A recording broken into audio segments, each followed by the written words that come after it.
In 2023, the average American spent less than 3 hours a day watching traditional television, the lowest number ever recorded since televisions became a household staple in the 1950s. Think about that for a moment. A technology that once defined entire generations, that families gathered around every single night, that shaped culture, politics, and daily life for nearly 7 decades, is now losing to a screen most people carry in their pocket. Traditional TV is not just declining. It is collapsing. And the story of how that happened is far more complicated, and far more fascinating, than most people realize. In the next 10 minutes, you are going to learn exactly what killed traditional television, not just the obvious answers like Netflix and YouTube, but the deeper structural forces that made those alternatives so irresistible in the first place. We will go through the history, the numbers, the turning points, and the moment the industry made a decision that sealed its own fate. And there is one particular shift, a change that happened quietly in the early 2000s, that almost nobody talks about, but which may have been the single biggest nail in the coffin. To understand the death of traditional TV, you have to understand what made it so powerful in the first place. Television arrived in American homes in the late 1940s and exploded through the 1950s. By 1960, nearly 90% of American households owned at least one set. This was not just entertainment. This was a shared national experience. When Neil Armstrong stepped on the moon in 1969, over 600 million people worldwide watched it happen live on television. There was nothing else like it. TV was the most powerful communication tool humanity had ever created. For decades, the three major broadcast networks ABC, NBC, and CBS controlled almost everything Americans watched. Advertisers paid massive sums to reach these audiences, and the money flowed in a seemingly endless cycle. The model was simple: attract viewers, sell ads, repeat. It worked beautifully for 30 years. Then cable television arrived, and the first cracks appeared. Cable began expanding seriously in the 1980s, and by the 1990s, channels like HBO, ESPN, CNN, and MTV had fundamentally changed the game. Audiences started fragmenting. Instead of everyone watching the same 3 channels, viewers began sorting themselves by interest. Sports fans went to ESPN. News junkies went to CNN. Music lovers went to MTV. The mass audience that advertisers had paid so dearly to reach was slowly breaking apart. But here is what nobody talks about: cable did not kill traditional TV. It actually extended its life. Because cable required a subscription, it created a new revenue stream that supplemented advertising dollars. Networks and cable providers learned to coexist, and for a while in the late 1990s and early 2000s, the television industry was actually more profitable than it had ever been. So what changed? The internet happened. But not in the way most people think. The real disruption did not start when Netflix launched its streaming service. It started in 2005, when YouTube went online and allowed ordinary people to upload and watch video for free, on demand, at any time. This was the quiet revolution that almost nobody in the television industry took seriously. A few grainy cat videos were not competition for primetime drama, or so they thought. What YouTube actually introduced was a concept so radical it is hard to appreciate now: the idea that you did not have to watch what someone else decided you should watch, at a time someone else decided you should watch it. For the first time in television history, the audience had total control. And once people experienced that control, they never wanted to give it up. Between 2005 and 2010, broadband internet spread rapidly across the United States. Download speeds that once made streaming impossible became standard. And streaming companies noticed something the traditional networks had refused to accept: the technology was now ready, and the audience was desperate for a better experience. Netflix made the pivotal move in 2007, launching its streaming service alongside its still-running DVD by mail business.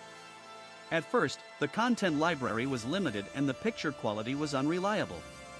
But the model was undeniably attractive. Unlimited content, no commercials, for a flat monthly fee.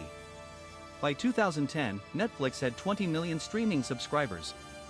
By 2013, that number had climbed to 33 million in the United States alone. Meanwhile, traditional television was making a decision that would accelerate its own collapse. Faced with declining ad revenues, networks did not invest in innovation. They doubled down on what had always worked: more advertising. The average hour of American television in the 1980s contained about 6 minutes of commercials. By 2014, that number had risen to over 16 minutes per hour. Viewers were spending more than a quarter of every hour watching ads they had not chosen to see and could not skip. Ask yourself this: if you had a choice between a service with 16 minutes of ads per hour and one with 0 ads, which would you choose? The answer was obvious to everyone except, apparently, the people running the networks. This is the moment the industry lost the argument. Not when Netflix arrived. Not when YouTube launched. But when traditional TV looked at a restless, empowered audience and responded by giving them more of exactly what they hated. The numbers tell the story with brutal clarity. In 2015, cord cutting, the act of canceling cable or satellite subscriptions, accelerated dramatically. Nearly 1 million American households cut the cord that year alone. By 2019, that number had grown to approximately 33 million households that had abandoned traditional pay television entirely. By 2023, analysts estimated that over 60 million American homes had no traditional cable or satellite subscription whatsoever. And the demographic breakdown is even more alarming for the industry. Among adults aged 18 to 34, traditional TV viewership had dropped by over 60% compared to a decade earlier. This is the generation that advertisers most desperately want to reach. And that generation has essentially left the building. But cord cutting was only part of the story. Something even more fundamental was happening to the content itself. In 2013, Netflix released the entire first season of House of Cards at once, all 13 episodes, available immediately. This was not just a programming decision. It was a declaration of war against the traditional broadcast model. Binge watching was born. And suddenly the weekly episode release schedule that networks had relied on for decades felt absurdly outdated. Why wait 7 days to see what happens next when you could find out right now? The streaming services also figured out something the networks never had: data. Traditional television operated largely on guesswork, using overnight ratings to estimate who watched what. Netflix, Amazon, and later Disney Plus collected precise information about every viewer. They knew what people paused, rewound, stopped watching, and binged in a single sitting. That data allowed them to greenlight content with unprecedented precision. The results spoke for themselves. Streaming services now win more Emmy Awards than traditional broadcast networks. They attract bigger stars. They take creative risks that advertiser-supported television never could. When your revenue comes from subscriptions rather than ads, you can tell stories that are dark, complex, and challenging because you are not answerable to a soap company nervous about brand association. Traditional television has also suffered from what economists call a trust deficit. Decades of sensationalized news coverage, reality television that felt increasingly manufactured, and a general sense that broadcast content was designed to fill time rather than respect the viewer's intelligence, all of this eroded loyalty in ways that are very difficult to reverse. The television sets are still there. The screens are bigger and better than ever. But the ecosystem that once made traditional TV indispensable has been dismantled piece by piece, by technology, by consumer choice, by the industry's own refusal to adapt until it was too late. What killed traditional television was not a single competitor or a single moment.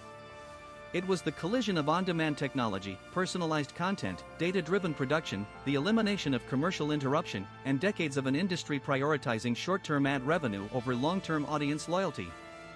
The audience did not abandon television. They abandoned the terms television had always imposed on them.